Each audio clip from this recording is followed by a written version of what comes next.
Antonio, you wrote an undated letter to the committee in response to the invitation sent to you for the November 20 hearing. Tama po, correct? Yes, that's correct, Your Honor. And you provided an explanation on why you did not attend the hearing prior to November 20. Yes, correct? That's correct, Your Honor. And the reason you provided was that due to a pre-scheduled official travel that was of equal importance and which needed attention, considering the numerous activities that the OBP will be conducted in a few weeks. Tama? That's correct, Your Honor. Mr. Ortonio, where in particular did you go during your travel? Initially, Your Honor, I was supposed to go to several sites within Visayas. Suppose? Yes, that's correct, Your Honor. I was supposed to visit several sites in Visayas and Mindanao. I traveled to Cebu on November 11 in the morning, set to visit our satellite office. However, upon arrival in Cebu, I got the information already that I was already cited in contempt and an order of arrest was already issued to me.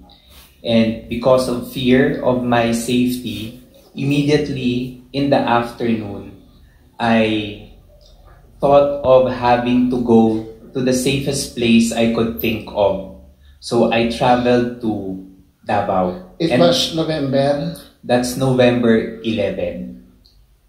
November 11. November 11. Yes, that's correct, Your Honor. And you have a travel authority, correct? Yes, that's correct. As the head of the OBP, it was VP Duterte who granted your travel authority. That's correct, Your Honor.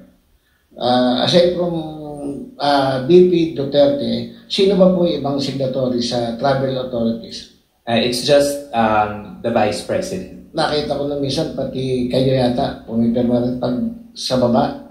Yes, for travel authorities, for division heads down, it's me who signs their So travel authority. when was the travel authority issued? Yung sa inyo po?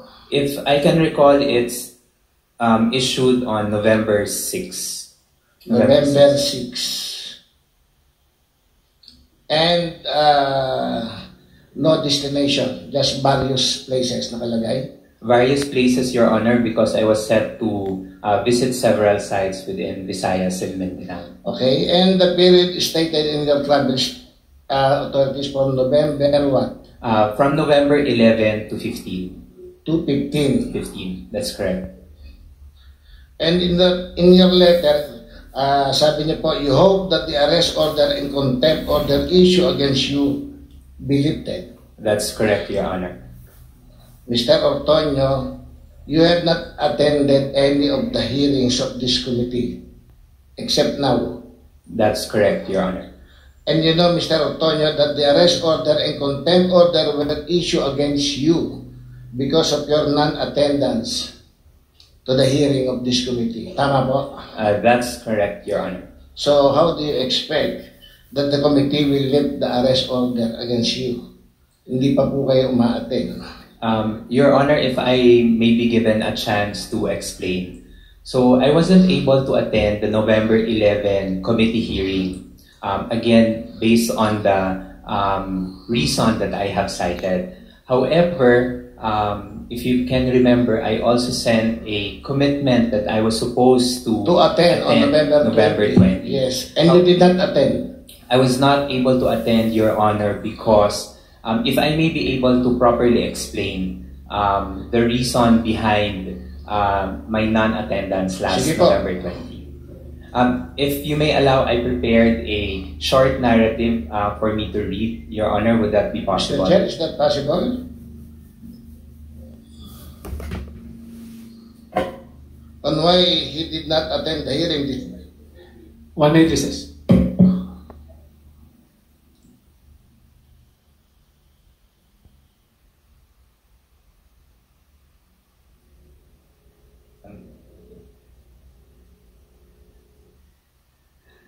I can just read the gist na lang po.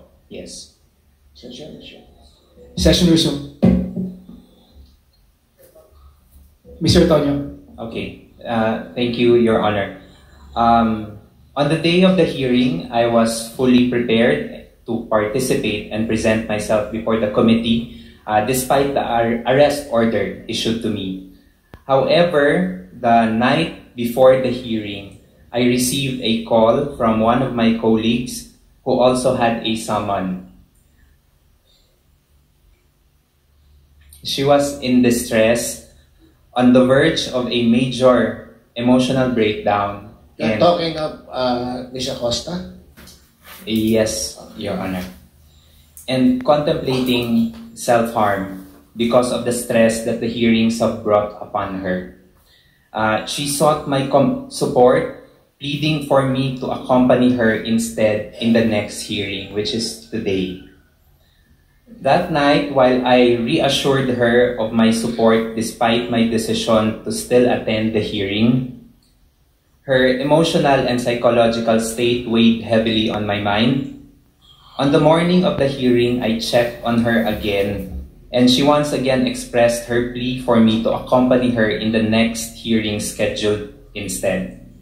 It was a difficult decision, but as someone preparing to serve in the mental health profession, I felt compelled to choose the path that safeguarded the life and emotional stability of another person. It was unfortunate that my decision on that day was at the cost of my commitment to attend the hearing. I was pressed with a moral dilemma, and the decision not to attend was born of conscience and welfare of another. So in gist, Your Honor, that's the reason why I was not able to Last November 20. Last November 10, 20. Sige po. Okay. Kayo po ay Assistant Secretary at Assistant COS, Chief of Staff sa OBP. Tama po? That's correct, Your Honor. When were you appointed?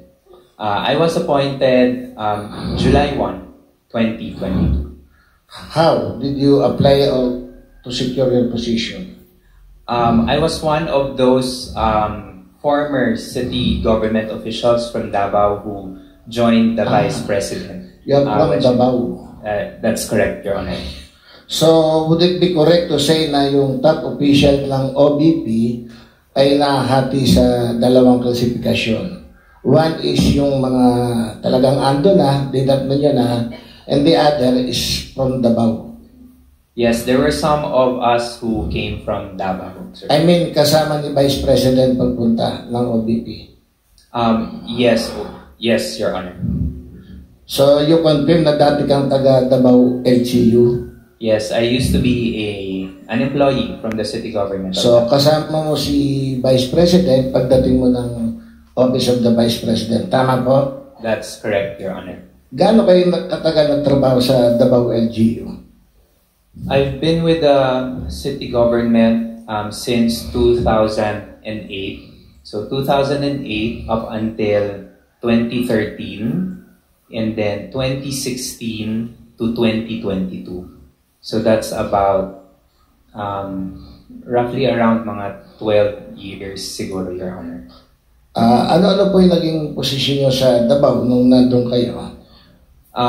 I was first her chief of staff when she was the vice mayor, and then for her first term as city mayor, I was her chief of staff. And then when she returned to service as mayor in 2016, I came in as the officer in charge of the Davao City Investment Promotion Center.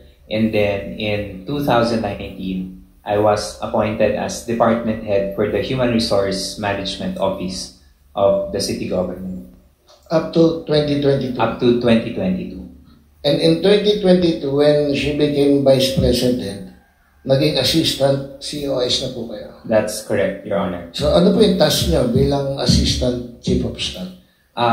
My role as assistant chief of staff, I provide overall supervision for the internal affairs of the Office of the Vice President. So that includes the overseeing the administrative and financial services in the Strategy Management Office, together with the two directors under it. So, would it be correct na as Assistant COS, you hold the position of trust and confidence sa OBP? Yes, Your Honor. I believe. Pinagkakatiwalaan po kayo ni Vice President sa mga sensitibong bagay, tama po ba? As Assistant COS. That's correct, Your Honor. At kasama rito yung sa budget and expenditure, di po ba? That's part of my role, Your Honor. That's part of your role. As Assistant Chief of Staff. So maraming delegated authority sa inyo, kagaya ng approving authority for disbursement beyond 1 million. That's correct, Your Honor. Nakaban po kayo dun, no? Hindi. As signatory, no, Your Honor. As signatory, no. So, pwede nating... Just a quick correction, Your Honor. Yes. Yes. As authorized signatory. Yes. So, pwede natin sabihin parang alter ego po kayo ni Vice President. I wouldn't say that alter ego, but more of there are certain tasks that are entrusted upon me.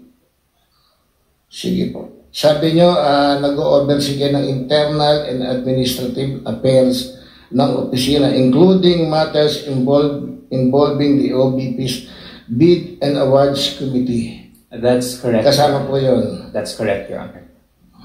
Ano po ibig sabihin nyo na nag-o-oversee kayo ng Bids and Awards Committee ng OBP? I'm the chair for the Bids and Awards Committee for the Office of the Vice President. You're the chair. Yes, that's correct, Your Honor. Hindi po ba yun yung head of procuring agency o yung HOPE? No, Your Honor. That's Iba pa yun. It's a different role po, Your Honor. So despite the fact that meron pa rin HOPE, yes, we do have a HOPE at the Office of the Vice President. but you are the overall in charge sa Bids and Awards Committee. Just for the Bids and Awards Committee, I'm the chair po.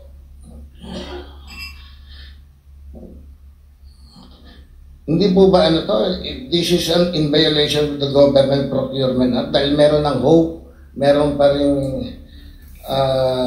overall in charge. Ha? So, in fact, Mr. Antonio, for an Assistant Chief of Staff, you seem very involved sa madaming fund-related matters ng OBP. From budget preparation, to procurement, to disbursement, and even sa liquidation of confidential expenses. Tama po ba? After all, ano to? Internal affairs to. I'll address the comment, Your Honor, in 3 parts po. Number 1, on the matter of what you mentioned, if it's not inconsistent in terms, if there is a violation because there's a back chair and a HOPE, that's a standard for all government offices po, Your Honor. There's a back chair and then there's a head of procuring entity. Overseeing the Mr. back. Chair, with due respect, with the indulgence, with due respect, Valeriano, may I just go back to a few questions that Congressman Valeriano asked Mr. Antonio? Cong Valeriano? Okay. Go ahead, Congressman Zia. Hello? Yes. Is it tama po ba yung pagkadinig ko when Congressman asked you about the reason why you did not attend the previous hearing, that you went to a safest place in Davao? That was for the November 11 Hearing. hearing. That's correct, Your Honor. That's So- for the November 11. So it's not about the travel order that you secured from your principal, from the Vice President. I'd like to just provide a recap po. I have a travel order signed on November 6. So I am set to attend several activities in Visayas and Mindanao from November 11 to 15. I flew to Cebu on November 11 in the morning, but upon arrival in Cebu and ready to proceed already with all the activities that I needed to do, but when I arrived in Cebu, I already got the information that an arrest order has already been issued to me. And because of the arrest because order, of the non-attendance, because of your non-attendance in the previous committee hearings, That's the correct. reason why we issue the arrest order. But you mentioned about going to the safest place in Yes, Davao. because Are you, let me ask, kasi gusto ko lang pong pagtagpiin, no, Mr. Antonio. Miss Sanchez, you said earlier that the absence of Mr. Antonio was due to the travel order that was issued for them or to them. Mr. Chair. Yes, go ahead. Okay. Gusto ko lang malaman yung eksaktong konteksto. I did not state that, but I only reported that there was a travel order issued. On the date that Mr. Antonio mentioned. The coverage of the travel order is what Mr. Antonio mentioned. So can you categorically state to this committee that you went in hiding because of the arrest order and not precisely because of the travel order? That's why you were not attending this committee hearing. I just want to put that into proper context. If I may, Your Honor. Kasi dalawang issue po yan eh. You went to the safest place. The implication and the way I understood it is you were afraid and that's why you were hiding. And not so much because of your travel order officially that you are attending a specific activity, which is which. Okay, just to give a brief explanation, Your Honor, I intended really to attend to all the activities that were assigned to me for November 11 to 15. I intended to complete all those activities. However, when I arrived in Cebu, I already got information of the arrest order, and human nature and someone who is not used to having been issued with an arrest order, automatic human instinct is that I needed to keep myself safe. So immediately on that day, I tried to look for a flight for me to be able to fly to Davao. So on that day, in the late afternoon, I flew to Davao. But okay, so I get you there. So your absence on the November 11 was due to the fear that you felt, and not so much about the travel order. No, Your Honor, it's really more on the travel order because the travel order was already issued to me November 6 pa po. That was before we got the... Until when is the travel order pala? It's 11 to 15. November 11 to 15. Okay. Just want to be clarified, Mr. Chair, because doon ako naguluhan. Gusto ko lang malaman kung ano yung absence ni Mr. Antonio. Kasi ang reason that was given to this committee is because you were given issue the travel order. Travel order. It's for the travel order, Your Honor. Thank you, Mr. Chair. Thank you. Thank you, Kong Sia. Congressman Valeriano. Thank you, Chairman. Meron po akong pakikita sa COMSEC, paki-plus na po yung letter. Can you confirm po na kung kayo nakapirma dito sa documents?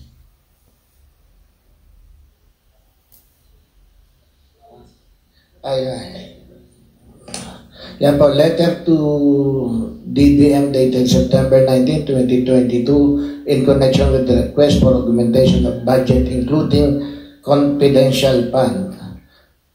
Signed, Limuel G. Ortonio. Kayo po yan. That's correct, Your Honor. Another statement of appropriation allotment. Yan po. Kayo rin po. That's correct, Your Honor. Sige po, pakirol lang. Financial Accountability Report as of October 18, 2022.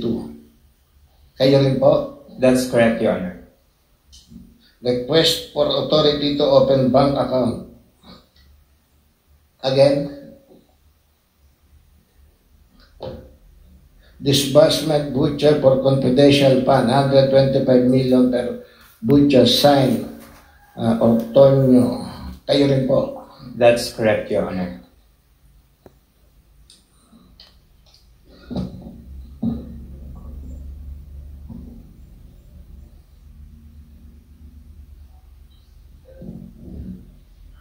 The check. Okay. Sige pa, Comsec. Yan po. Would you confirm that you were also involved in responding to the COA observation of the OBP's liquidation of its confidential fund? That's correct, Your Honor. Involved din po kayo ron sa explanation Yes, I drafted the replies to the COA's AOM. So kayo po, Yes, Your Honor. kayo ang pumirma ng disbursement voucher na yan. Ikaw rin ba nag-determine na sa allotted amount sa inyo, ikukunin nyo yung 125 million bawat quarter? Your Honor, that was the proposed budget allocation for the confidential funds, Your Honor. Who proposed it? It's the office na po. It's an organization request, Your Honor. Ano po yung basihan nyo sa 125 million per quarter? Kasi kayo nakapirma ron eh. Can you give me a few minutes lang po, Your Honor? Just to Mr. Chair? check with our finance. Mr. Chair, the so speak person is asking for a suspension. Mr. Chair, suspension. 1 minute suspension. 1 minute suspension.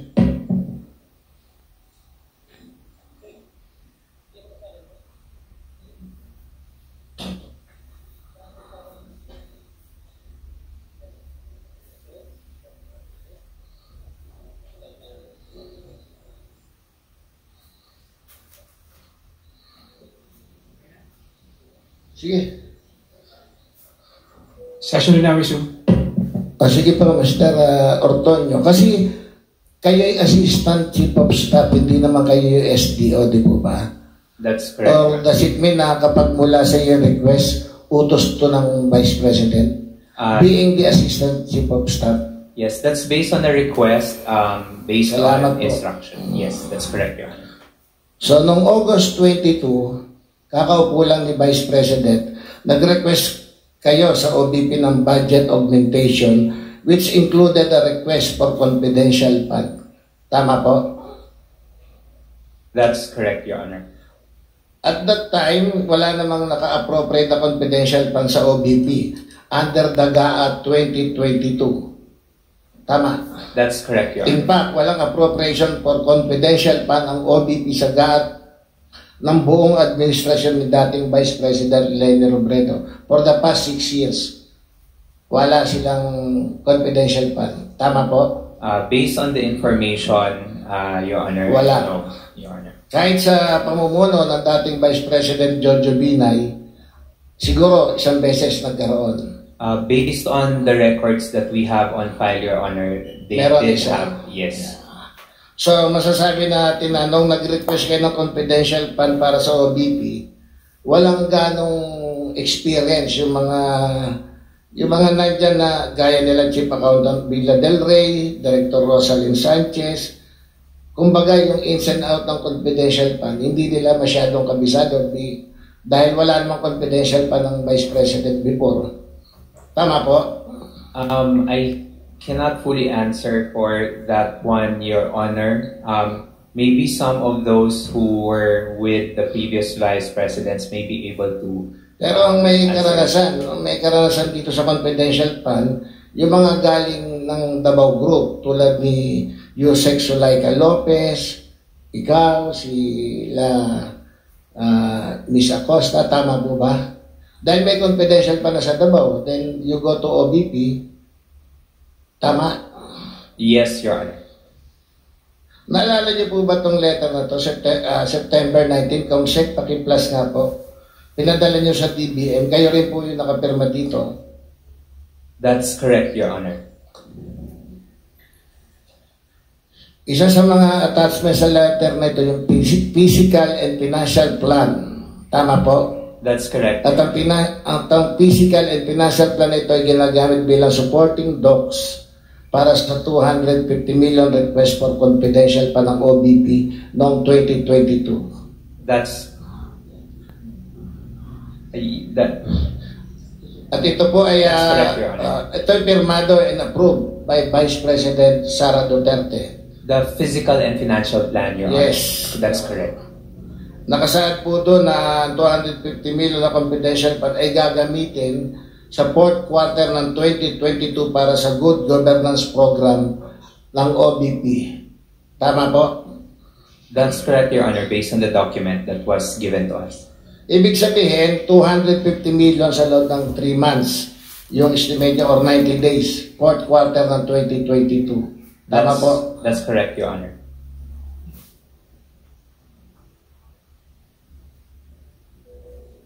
Kung Valeriano, meron lang ako in connection sa mga tanong mo kay Mr. Tonyo. Mr. Tonyo, bakit ikaw ang napiling mas pumipirma ng mga dokumento? Ikaw yung Assistant Chief of Staff. Bakit si Attorney Zulaika hindi siya yung nabigyan ng responsibilidad na pumirma ng mga vouchers na katulad ng mga pinipirmahan mo? Bakit? For all finance related documents, it's the Assistant Chief of Staff, because part of the roles that the Assistant Chief of Staff handles is on the overseeing the admin and financial services of the office.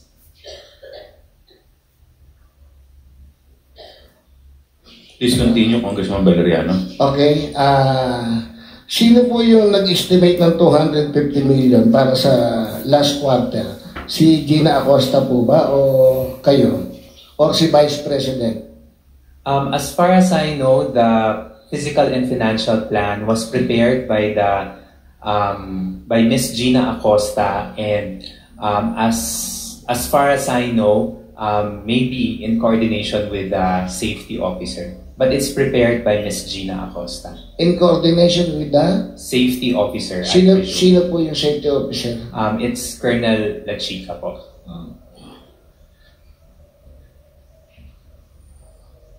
So, ano po yung amount ng confidential pa na naibigay? Yung original request niya is 250. 250. Ang naibigay is 129. It's 125, Your Honor. So, kung tutusay, kalahati ng request niya po ng 250. That's correct, Your Honor. So, using the period projected for the 250 million request for 90 days or 3 months, using the same estimation, mauubos niya yung 125 sa kalahati ng 3 months, so 45 days. Tama po? Based on the documents that were presented, it can be assumed that way po. Ganon. Pero, naubos niya ng 11 days yung 125. Tama po?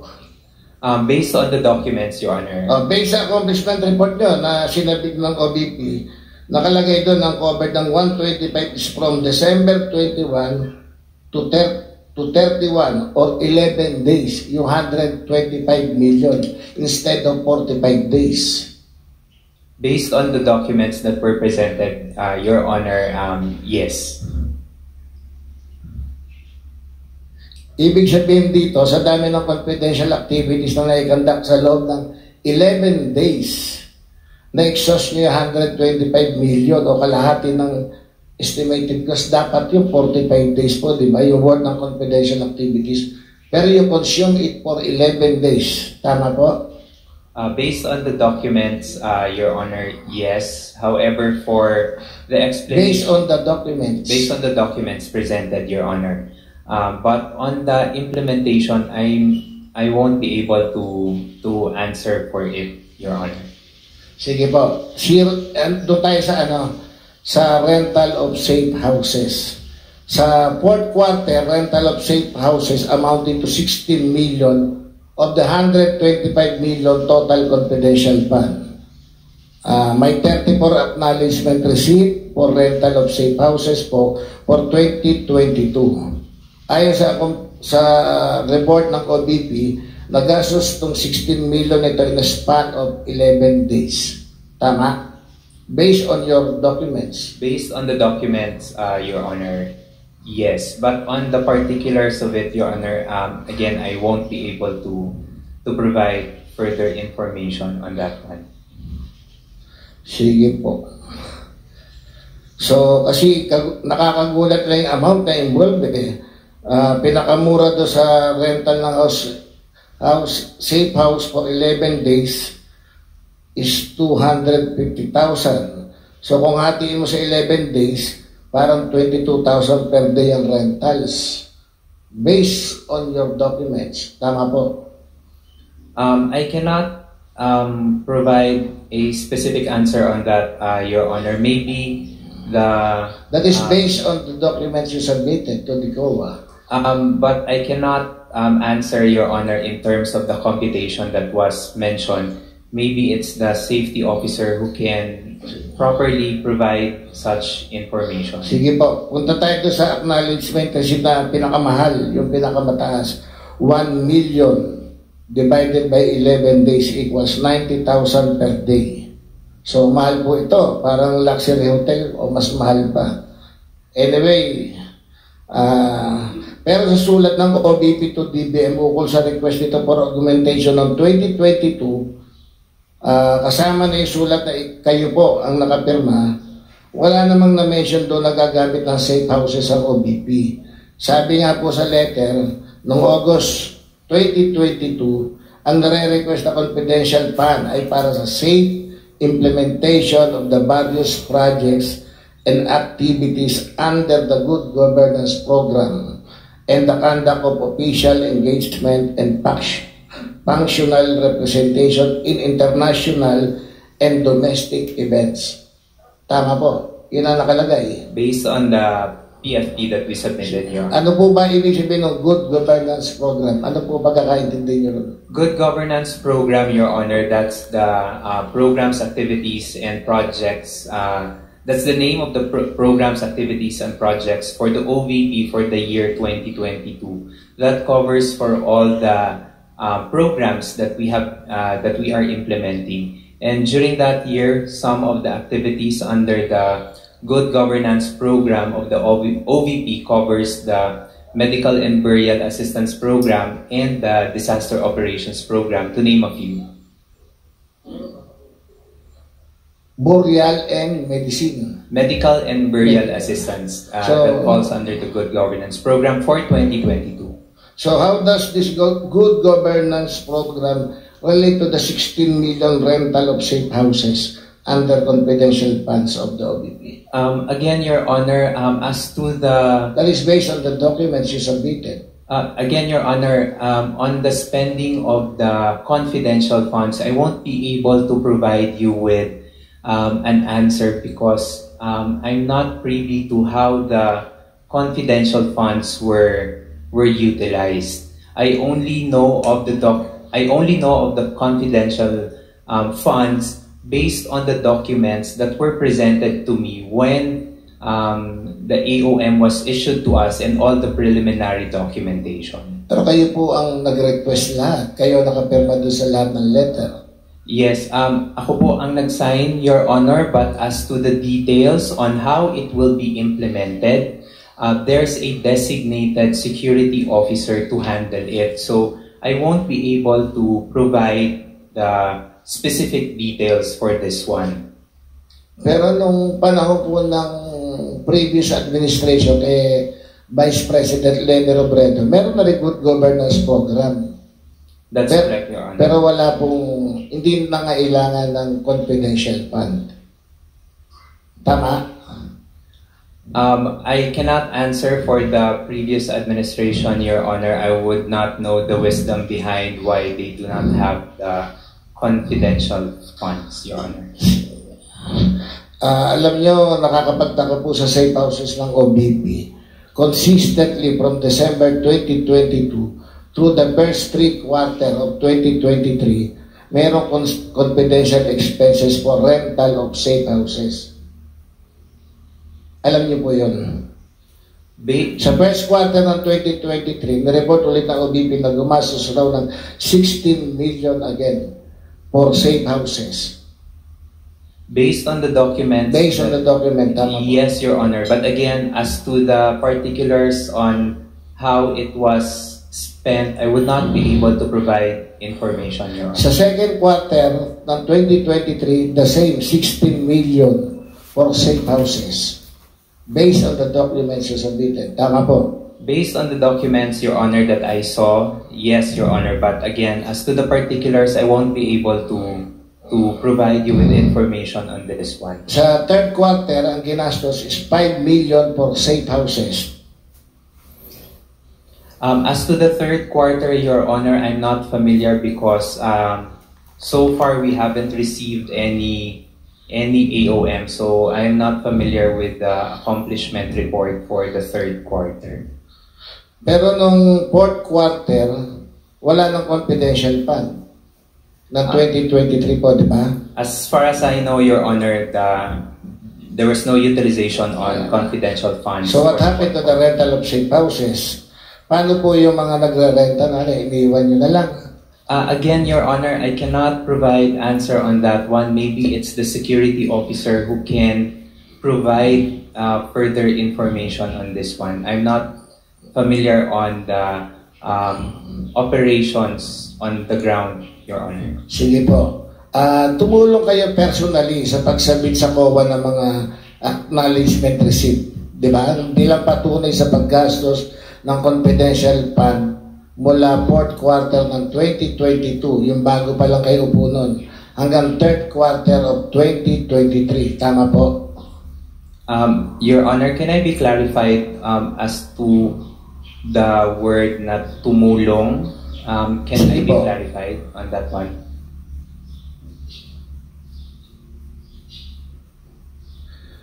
Kasama kayo sa gumawa ng mga acknowledgement, sa submit. I submitted the documents, Your Honor, because I'm the designated liaison officer. So, to that extent, Your Honor, yes, I submitted the documents. Kayo nagsubmit po? Yes, Your Honor. Okay, you are therefore aware na noong unang sinabi ito, accomplishment report at liquidation report para sa fourth quarter ng 2022 ng confidential fund, wala itong kasamang mga acknowledgement receipt o yung tinatawag na documents evidencing payment. Yung 2022 last quarter, wala pa. For 2022, Your Honor, that's correct, Your Honor. And that's also subject to the one of the items that was raised in the AOM. So when did the OBP receive the audit observation memorandum for the liquidation of its fourth quarter 2022 confidential fund sa last quarter po ng 2023 na ito na isabit? 2023 na, tama? We received 2 AOMs in relation to the 2022 confidential funds. We received one dated September 14 and another one dated October 2023. Sorry. And another one dated October 3, 2023. And that is the time na naisabit nyo lang po yung mga evidence nyo. Yung tama? Based on the AOM, on these two AOMs, that was the time that we submitted the documentary evidence of payments as provided by those who operated on the field. Sige po. Ngayon, kung namamonitor niyo yung hearing, may ilang observation dito sa acknowledgement receipt na sinabit ng OBP. Hindi lang sa fourth quarter ng 2022, pero pati na rito sa first to third quarter ng 2023. Unang-unang kapansin-pansin po yung madaming acknowledgement receipt ng fourth quarter 2022 na ang pecha ay December 2023. More than 100 AR o acknowledgement receipt. Yung ganito, pagkakaalala ko kung tama. Pero sinabi nyo na inadvertence lang yun na isulat na taon na 2023 instead of 2022. Tama po? That's correct, Your Honor, based on the information that was shared to us by the security officer and the SDO. Sige. Pero nakakapagtaka lang kung bakit nagkakamali ang tao masulat instead of next year, instead of present year. Kung past year ang naisulat, may tinda ko pa sana pero sobra na. Pangalawa, siguro narinig nyo na rin po yung observation na may mga ilang acknowledgement receipt na tila sinulatan o pinirma, nilagdaan gamit ang kakaibang pen ink na mukhang fountain pen pa yata ito. Narinig nyo na po yun? I heard of that in the previous hearings, Your Honor. Comsec, ano nga po? Papakita ko po sa inyo.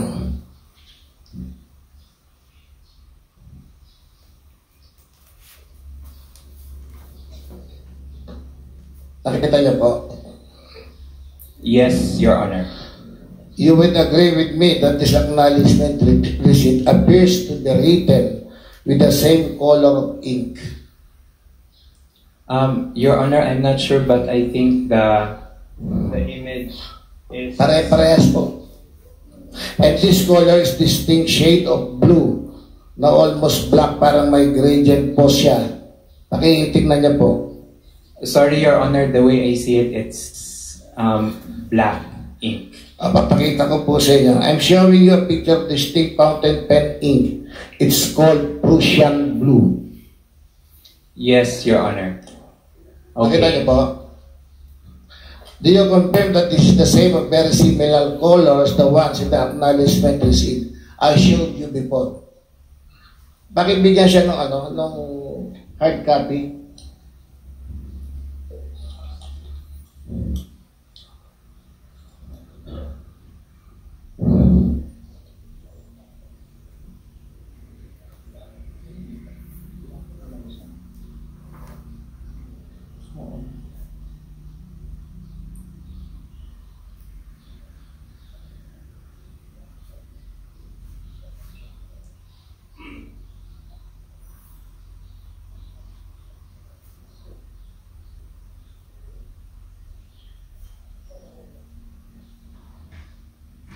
Nakita niyo po? In fact, it's similar to the pen ink you use. Comsec, yung slide po.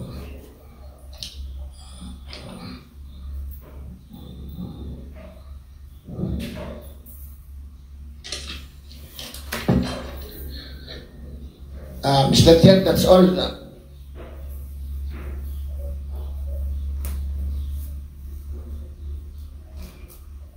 Congressman, tapos yan na? Tapos yun na.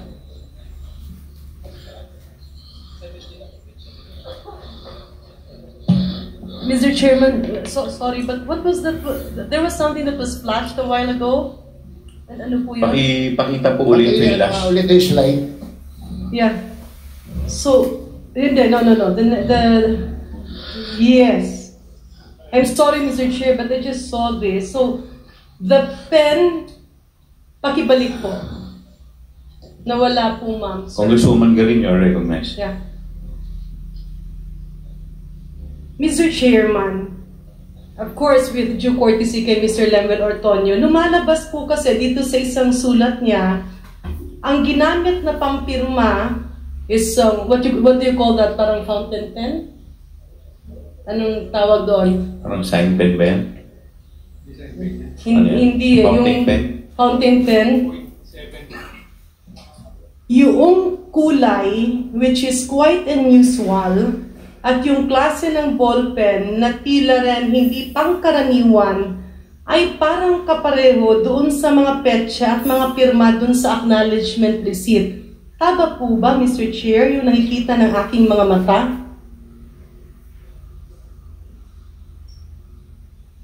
Who do you want to address the question? Tama po yung nakikita ng aking mga mata, the other members. Or for that, Mr. Chair, can I move further? Sir Lemuel, ito po ba ay kapareho ng ballpen na ginamit mo? Yung ballpen ba na ginamit ng mga pumirma at nagsulat ng petsa ng acknowledgement receipts ay kapareho dun sa ballpen na pinipirma mo? Mr. Lemuel. Yes. Your Honor, maybe before I answer the question, can I respectfully request the committee if we can just take down my signature, because I believe the committee hearing currently is public, and I'm afraid that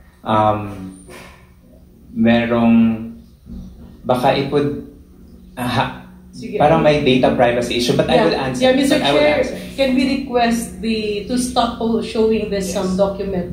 Okay. Anyway, naitanong ko na po. Our apologies for that, Mr. Thank Orton. you, Your Honor. I'm not familiar with the acknowledgement receipts that was shown. I haven't seen. Ano po, I'm not Mr. familiar. Chair, yung ginagamit yung pampirma?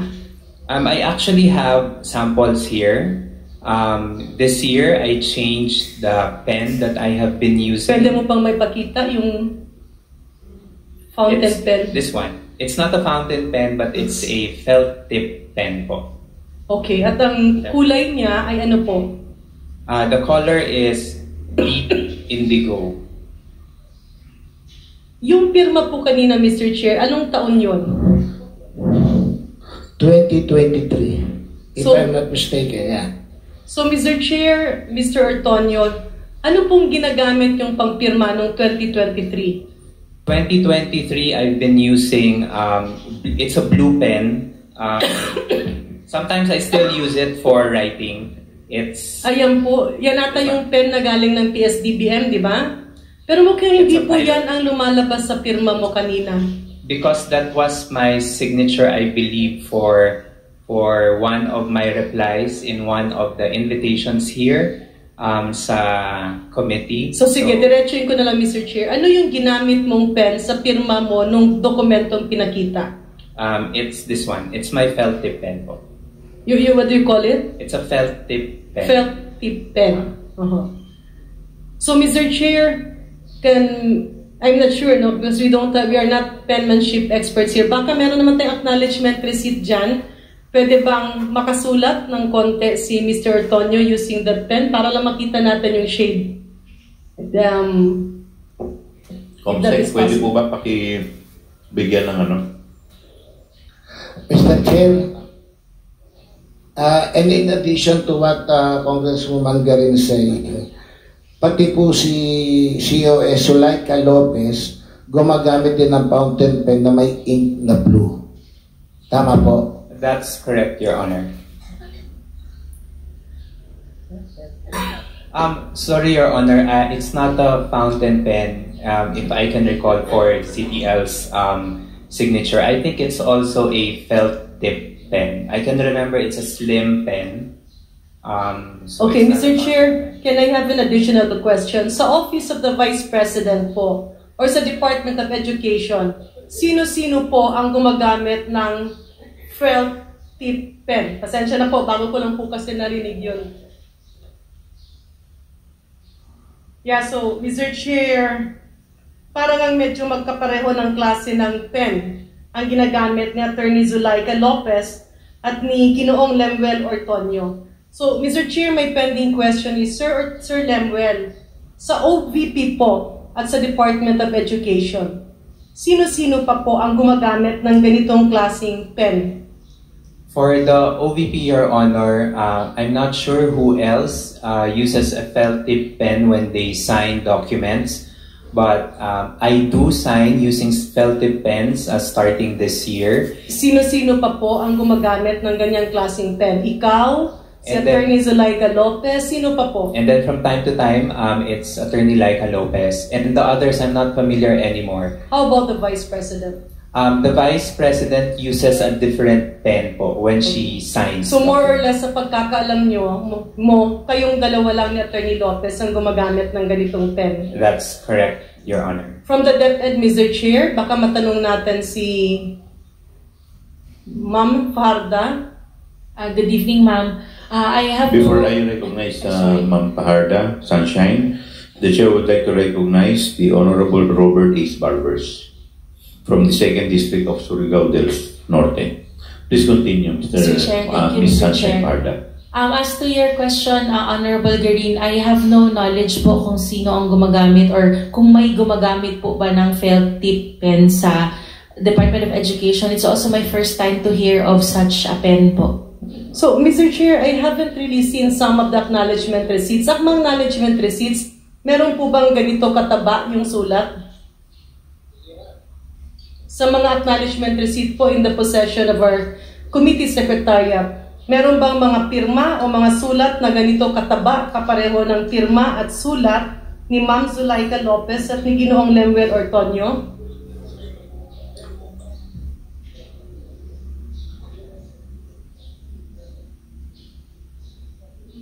Maybe the COMSEC can answer, Mr. Chair. So may I repeat my question? Sa mga acknowledgement receipts that are in the possession of the committee secretariat, meron po bang mga sulat, pirma, or sulat ng petsa na kasing taba nitong klase ng ballpen ni Ma'am Zulaika Lopez at ni Ginoong Lemuel Ortonio, yung sulat at yung kulay? Comsec. Your Honor, per initial observation, yes. In a scale of 1 to 100%, ilang porsyento po ang kapareho? Kalahati, more, or almost all? Almost all, Your Honor. Highly probable. Even sa with nung kanilang penmanship, Your Honor. Thank you for that, Ma'am. So, Mr. Chair, ulitin ko lang. Ang isang nakita natin nakakapagtaka dito, yung mga acknowledgement receipt, ibig sabihin yung mga pirma at petsa na kuno na bigyan ng pera, ay kapareho yung taba, kulay ng sulat ng special na klaseng ballpen na ang tanging gumagamit lang po, pasensya na po, ay si Mr. Lemuel Ortonio at si Zulaika Lopez.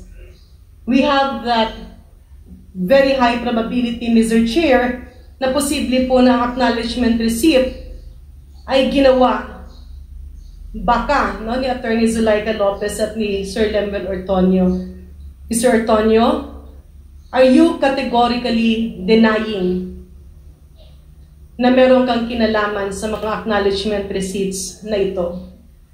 Yes, that's correct, Your Honor. I have nothing to do with acknowledgement receipts. Paano po naging ganito na yung taba at kulay at sulat ng mga acknowledgement receipts, including yung petsa, ay parang hawig ng ballpen na taming ikaw lang at si Attorney Zulaika Lopez ang gumagamit? I do not know how to explain that, Your Honor, But do you admit that that is a ballpen that is not usually used by common people?